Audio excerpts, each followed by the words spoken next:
Hey everybody, welcome back. This is episode 13 of Let's Play Pokemon Red, and it has been almost a month since I last played. Star Wars The Republic came out with a new expansion, and that's been keeping me kind of busy lately, that and work. But I've been really missing this game, and I'm really excited to get back into playing it. So let's get started. I believe there are two things on our agenda at the moment. One, of course, is the Cerulean Gym, but that will probably wait until next episode, because first we are going to head into Lavender Tower. Because now that we have the Silph Scope, we can see the ghost Pokemon that we encountered earlier. And we already fought our rival here. I don't think we have to fight that person. I think we actually fought one or two of these channelers already. Let's see. We have not fought that one apparently. Kihihi! Qua!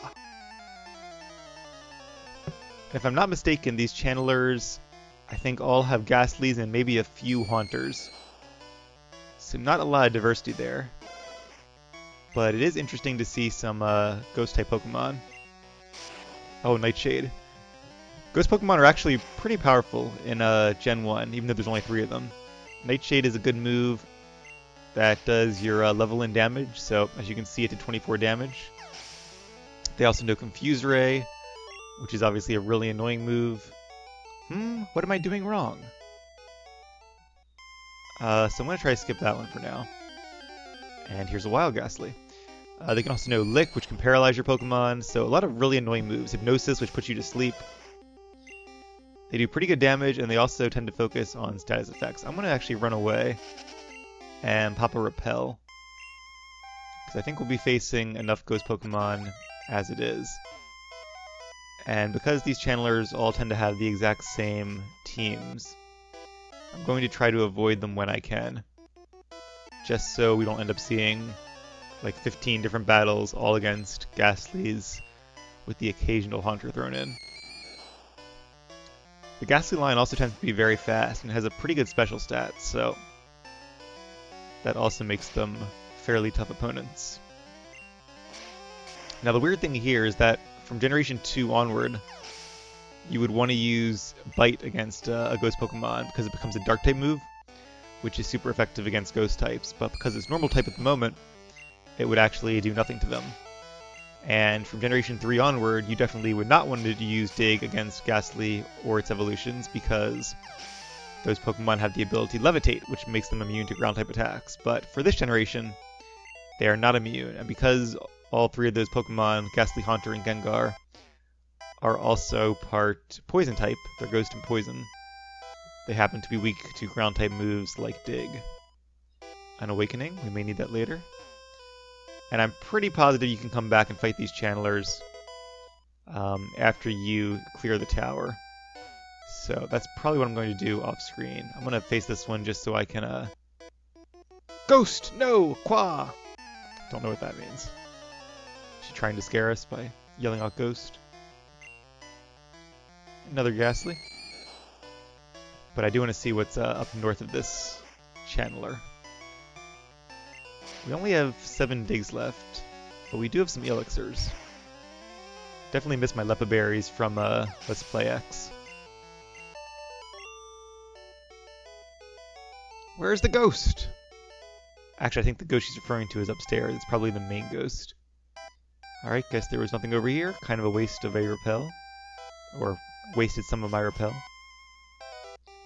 There's probably a lot of stuff in here that you need to find with the item finder. Oh, I forgot about this. Okay. That little field down there is a really cool little area that heals your Pokemon whenever you step inside it, like a Pokemon Center. I completely forgot about that. I don't see an item up there, so I'm not going to go up there yet. I think that's what she says. Come, child, I sealed this space with white magic. You can rest here. How kind of you. Entered Purify Protected Zone. Counts Pokemon are fully healed. So that's actually really awesome, because we're about halfway up the tower at this point, and we'll get all of our power points back.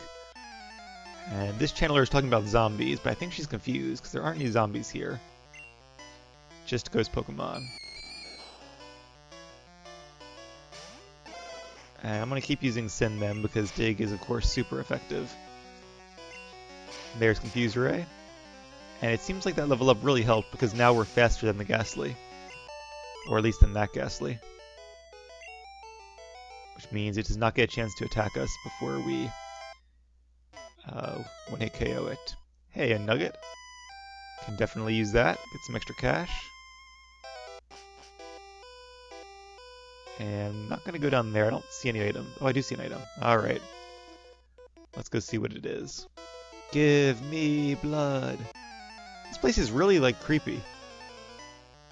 Like, I feel like a lot of the things these channelers are saying, they wouldn't really include in a video game nowadays for fear it'd be controversial. Like, talking about white magic or, you know, getting blood or well, I guess zombies maybe, but it's kind of one of the things I love about these old school games. You really got to see, like, the developer's vision unfiltered. Another Ghastly. What do you think the odds are she has a third Ghastly? I'm pretty sure there's going to be at least one or two of these channelers with Haunters. But I suppose we'll find out. One more Ghastly, and that'll be a little more experience. Good job, Sin. Hopefully this item down here was worth it. Groan. It is a X accuracy. Not really worth it, but alright. At least we can sell it. Key, key, key, key, key, key. Hey, that's a song, kind of. And she also has a Ghastly. Apparently, DJ Khaled got the idea from Pokemon Red. This one should be another easy one-hit KO. Alright, there we go. Level 30. Oh, and we're trying to learn Takedown. Oh, that's interesting. What moves do we know? I'm actually going to keep our old moves, because even though Takedown has a higher base power than Bite, Takedown also does recoil damage, and I think it has a chance to miss. So I'd rather keep our current moveset. I actually kind of like our current moveset. We have a fire move, a ground move, a good normal move, and then Reflect, which is good against longer battles against physical attackers. Earthquake. And actually, Sin might be pretty good against the next gym as well, since it is a grass-type gym. And another Ghastly. So once again, we will use another dig. And I could go downstairs to heal up in that white magic field again, but I think we'll be alright. Although there are some different opponents at the top of the tower. Hey, rare candy. That's a good item. They should put this one where the X accuracy was, and the X accuracy here, because it's really the better of the two items. Alright, I think this is it. Pretty much the end of the tower. Let's see. Repels effect, we're just in time. Be gone, intruders. A Pokemon talking to us. Not something you hear every day. Ghost appeared. Silph Scope unveiled the ghost's identity. Wild Marowak appeared. It's pretty cool looking Pokemon, at least in this generation. Not that great stat-wise, I don't think, but it is rare to find an evolved Pokemon in the wild. And this one is actually a one-of-a-kind. So let's start with Reflect, because Marowak does have a lot of physical attacks. And if it knows, like, Boomerang, or whatever it's called, which I think it does, that's actually going to be pretty good against my Growlithe here. And this Marowak, of course, is the one from the stories, the deceased mother of the, I guess the Cubone and the Marowak were both killed, or no, the Cubone is the one that Mr. Fuji has. Its mother, this Marowak, was killed by Team Rocket, which is one of very few references in the games to a Pokemon dying, let alone being killed by an enemy team.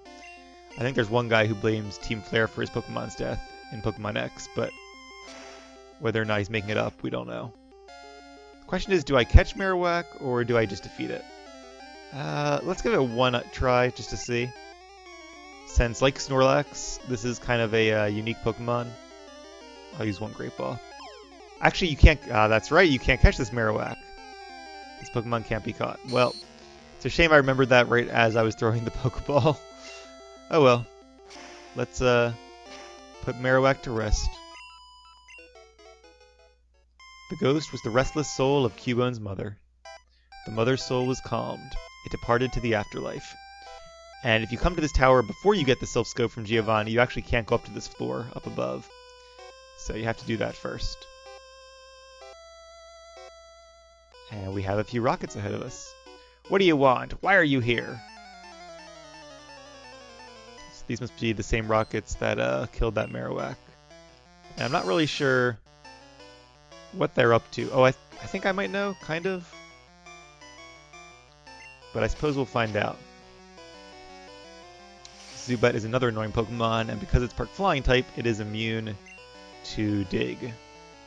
So let's go ahead and switch to Adin, just to clear the confusion and spread the experience around a bit. I think the Gym Leader's Pokemon are only at level...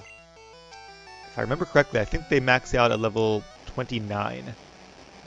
So it looks like Adin and Sin are about on par. And of course our other two are a decent bit above at this point, but we are going to catch 2 more Pokemon, maybe in a couple more episodes, fairly soon. And once that happens, we should be able to spread the experience around a bit, and hopefully get our team back on par. Oh, this Golbat is faster. So we've seen a Golbat now, but we haven't actually seen any of those Haunters. Another Confuse Ray, and I can't switch this time because I'm already attacking. Yay, good job, Adin. I do expect some of those Channelers downstairs that we didn't fight probably have Haunters, though. At least one of them. I give up. I'm not going to forget this. Oh, and they leave after you defeat them. Another little detail that I did not recall. This old guy came and complained about us harming useless Pokemon. We're talking it over as adults. Wasn't sure if that said talking or taking. Like I said, it's really cool how they really make it a point here that you're just some little kid who's ruining these guys' plans. Koffing is another poison type that will get Levitate once they introduce abilities, but it does not currently have Levitate, which means it is not immune to Dig. Wow, but it does have pretty good defenses. That's true. Koffing and Weezing both have a pretty good defense stat. Oh, and we're poisoned. That's unfortunate. Let's finish it off with a Bite. And that's why it was able to survive a super effective Dig attack. Drowsy, again, Bite would be super effective in Generation 2 onward, but not right now. I don't want to use Dig, even though there's a higher base power, just because then I have to take 2 turns of poison damage and not just 1. One more attack. Maybe I should have used Dig, because that might have been enough to kill it. And apparently I had to take 2 turns of poison either way. One interesting thing about Levitate, though, is that apparently it got removed from Gengar. I don't know about Gastly and Haunter. Probably. Please, no more. In Generation 7, in Pokemon Sun and Moon. So I guess we'll keep Growlithe out for now. You're not saving anyone, kid, which is kind of weird, because I didn't think Gengar was really... I mean, it was a decent Pokemon, but its Mega Evolution was the one that was really super powerful. Gengar as a whole was, you know, not unbalanced. But I guess the reason they took it out was hoping that... let's use Reflect, 'cause I'm not sure how long Sin's going to have in this fight. Because Levitate allowed Gengar to get a lot of free switch-ins, in which case it could easily turn into Mega Gengar. So maybe the devs are hoping that by removing it, they will indirectly weaken Mega Gengar. And maybe fans will then unban it from the main tier. Sorry about the poison noise, I know that's annoying, but not much I can do at this point. Alright, that is one of the interesting things about Pokemon, is that the fans really determine the tier rankings, not Nintendo. I mean, I guess Nintendo does for the official tournaments, but for the online multiplayer, and even for, like, I guess game v game multiplayer is a lot easier these days, now that the games themselves are hooked up to Wi-Fi. Go Bubble Beam. So a committee of knowledgeable fans are actually the ones who decide the generally agreed upon ban lists for each tier. Wow, that did a lot of damage. Hyper Fang is a good move, and for this level, Eradicate has a pretty good attack stat. So, that's going to be the end of Adden. Put up a good fight. Guess it's time to bring out the big players here. And let's use Mega Punch. Haven't used these guys in a while, but good for a change of pace. And I really haven't been using them just because I want to get experience to my lower level Pokemon. All these animations, they bring back so many memories. Like, you forget what these moves look like until you see them, and then it's like, oh yeah, Ice Beam. I remember Ice Beam. Don't fight us, Rockets. Too late, I kind of beat you already. You're not getting away with this. I think I am. And who's this guy? What's this first? Just a statue. It's Mr. Fuji. Huh? You came to save me? Thank you, but I came here of my own free will. I came to calm the soul of Cubone's mother. I think Marowak's spirit has gone to the afterlife. I must thank you for your kind concern. Follow me to my home, Pokemon House, at the foot of this tower. And good, he takes us there right away. We don't have to wait to go all the way down the tower. Mr. Fuji. Count, your Pokedex quest may fail without love for your Pokemon. I think this may help you in your quest. You must make... Oh, really? Our inventory is full? Alright, let's go make some room. So I'm kind of not really sure what to do at this point, because, I guess we could challenge the Celadon Gym. I was going to wait until another episode, but, Pokemon Tower didn't take nearly as long as I expected it to. Alright, let's deposit... I guess the antidote. Actually, no, I should keep the Silph... Well, I'm going to deposit the Silph Scope, because I don't actually need that. I can use Repel to get rid of the Ghastlies that are in the wild. I think these TMs I can probably get rid of. I'm not sure what they are, but you have to scroll down every time, which is really annoying. Let's just do one more. Alright. Although I think I might have bought some of those to train our Pokemon with. I'm not really sure. I know I can consider getting Mega Kick for Blastoise instead of... Oh, this is the wrong house. Instead of Mega Punch. Should have healed while I was there, too. Count, your Pokedex quest may fail without love for your Pokemon. I think this may help your quest. And we received a Pokeflute. Upon hearing Pokeflute, sleeping Pokemon will spring awake. It works on all sleeping Pokemon. That's right, that's actually a really good item because you can use it on your Pokemon that are asleep as well, which is actually kind of a game changer. I'd forgotten that sleep doesn't really become annoying until the later games when there is no Pokeflute. But in this game, you don't really need Awakenings after this stage of the game. You can just use a Pokeflute anytime your Pokemon get put to sleep. Alright, so our Pokemon are healed. Alright, so you know what? Instead of, I was considering challenging the gym, but let's do that next episode instead. Just to, build the excitement a bit. I wasn't going to do this yet, but, yeah, let's go ahead. What do you say we go down here? I'm going to put Adden in the front of the party. And we're going to start exploring Route, what route is this? This is Route, oh, that's right, you gotta scroll. Route 12? I guess Route 12. We'll start exploring Route 12. And there you go. North to Lavender. Not much to see in the northern half. There's a lookout spot upstairs. Alright, let's check that out. And that guard is not thirsty, unlike the ones around Saffron City. My Pokemon's ashes are stored in Pokemon Tower. You can have this TM. I don't need it anymore. TM39, what is that? Swift. Oh, that's right, Swift. Swift doesn't miss at all. I'm not sure if it misses if a Pokemon uses Dig or Fly. That might even change between generations. I like how her sprite is on top of the border there. It's Pokemon Tower. Is that what both these say? A man fishing. Huh. Funny, I didn't see anybody fishing out there, and I have the feeling that if I go back out there again, he won't be there. Also, this sprite I always thought was weird, because I always thought that... Wait until she turns around again. That it was like her with her mouth open or something, like yawning. like right there. I thought she was just yawning, like really, really, a really big yawn, but I later realized it's actually her ponytail. Yay for good graphics. Alright, so I think there are some fishermen, like this guy, we can face down here as we make our way to wake up the sleeping Pokemon. Yeah, I got a bite here! Are you calling me a fish? It's a little insulting, I'll have you know.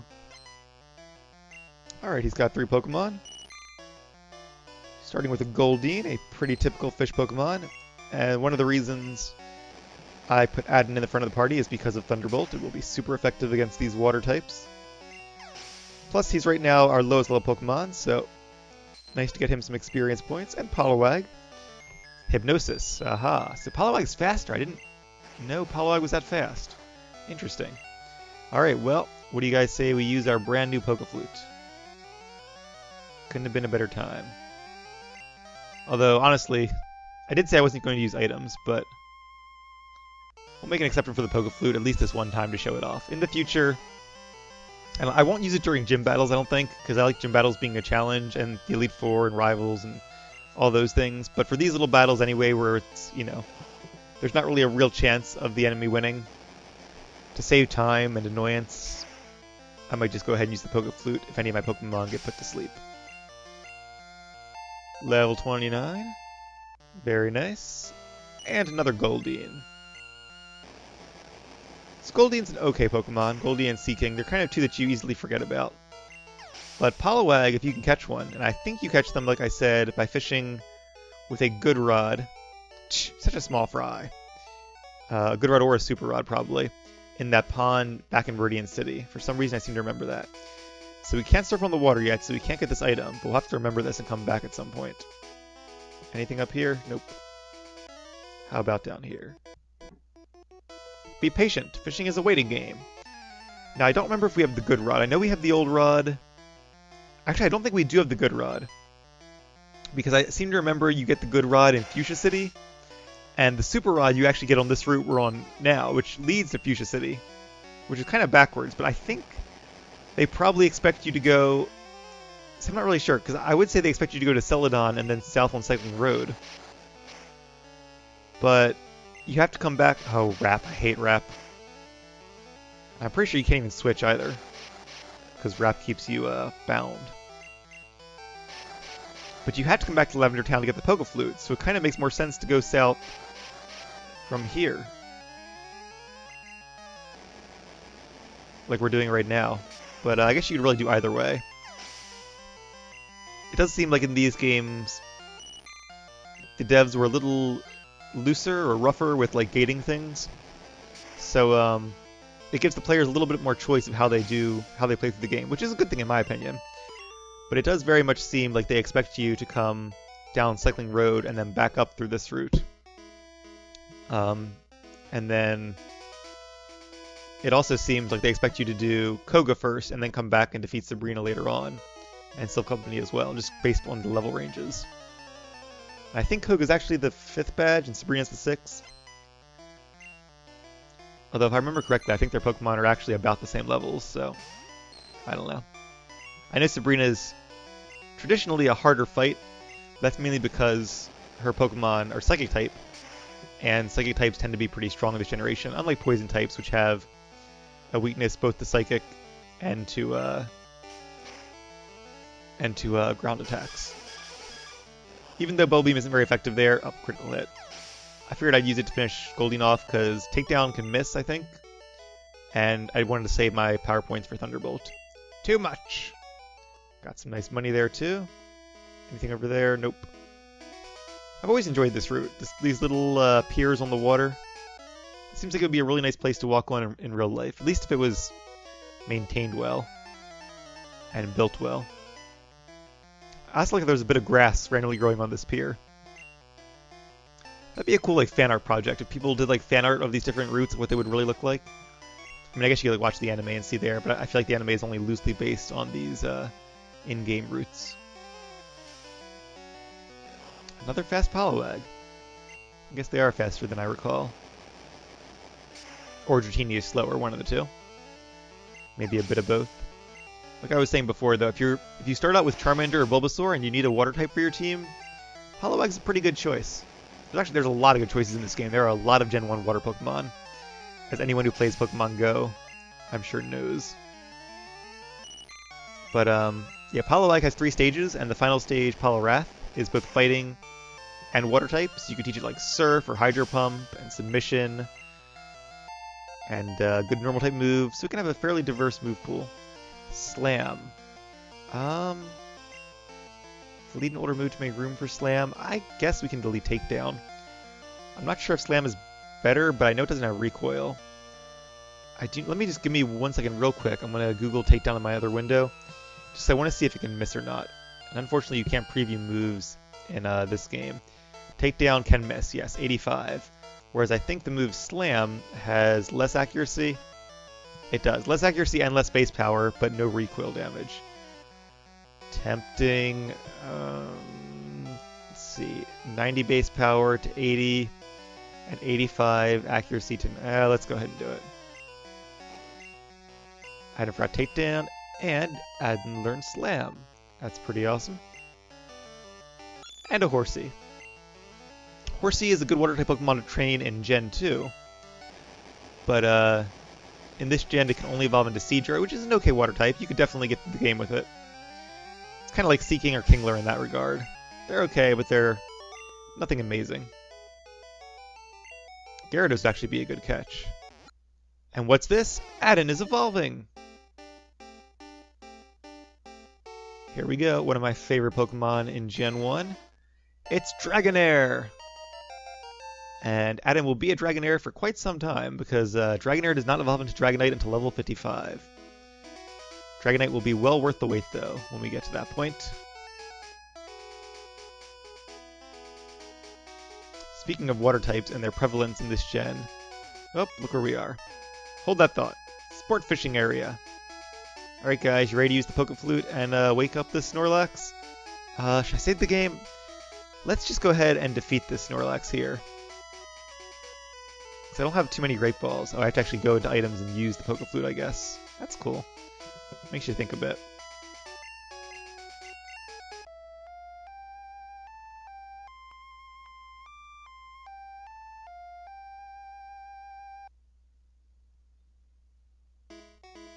Snorlax woke up.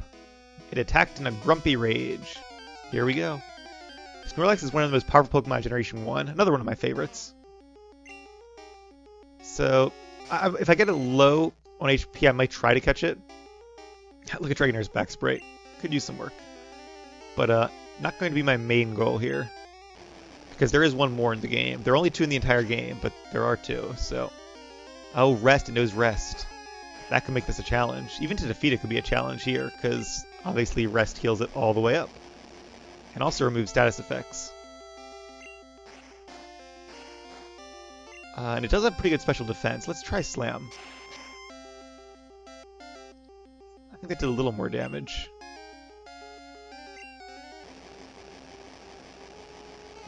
Now if it's asleep, that makes it easier to catch, but I'd use Rest again. But of course it gets healed, so getting it low health and asleep is going to be really difficult. Might as well use my last Thunderbolt. And then we'll have to use like Bubble Beam or Takedown after that. Might have to bring out a better Pokemon here. So, as I was saying though, if you consider yourself an expert on Pokemon, like I do, and know all of the Gen 1 Pokemon pretty well, there's an interesting quiz online you can take. Just Google, like, name all Pokemon, or name all Gen 1 Pokemon, and I'm sure it'll come up. Actually, do I have it open in a tab right now? I was going to do it before. Yeah, it's on Sporacle. So if you do a search for Sporacle, can you name the 151 Pokemon from the first generation? Then it's a really cool thing where you can actually like time yourself. I think you get like 10 minutes to name as many as you can. Special Rose. Oh, another Rest. Come on, Snorlax. I might have to switch to one of my more powerful Pokemon just to beat this guy. But it's a really... or it gives you 12 minutes, it appears. But it's a really fun little game, and it's actually more challenging than you think. You might say, oh, I know all the Pokemon, but when you have to name them from scratch, it's pretty tough. I want to give it a go at some point. I gave it a go before, or right when I was starting to play Pokemon Go, I guess. And I actually did it, I didn't do it on the website, I did it just with an Excel spreadsheet myself, just listing them all. Because I had the idea before I knew there was actually a site for it. And I think I missed like 6, I think it was like Psyduck and Golduck and Goldeen and Seaking, some Pokemon like that that you just don't think of. Paris and Parasect I think I missed. Alright, yes, we can actually run away, in which case I think this Snorlax still disappears. Let's bring out Veery, haven't seen her in a while. And let's just go for Body Slam. But then when I discovered the website a couple months later, then I tried it, I think I got all of them. But I'll do it again on video at some point, because I think that'd be a fun video to make. Snorlax calmed down. With a big yawn, it returned to the mountains. Where the mountains are, I'm not really sure. But apparently we can't go there in this game, because we cannot catch Snorlax there. But we will have to make a mental note to catch the other Snorlax, because it's a really powerful Pokemon. And as you could see, it had Amnesia, which is a really good move in this gen. In future generations, it only increases your special defense, but in this generation, there's only a special stat. So by using Amnesia, it increases your special 2 stages, which makes your special attacks and your special defense both really powerful. So it's especially good on a Pokemon like Mewtwo or Slowbro. But even on Snorlax, who has a pretty low special... Well, I don't know. In Gen 1, it might actually have a decent special stat. Not sure about that one. The only thing that's not to like about Snorlax is that it's pretty slow. But other than that, it is a very powerful Gen 1 Pokemon. But alright guys, that's going to be it for episode number 13. I've had a good time playing this game, and I'll probably go ahead and record episode 14 right after this. I think I will backtrack though, and head back towards Celadon City. And when we start that episode, we will take on our 4th Pokemon Gym. So thanks for watching, and I will see you guys then.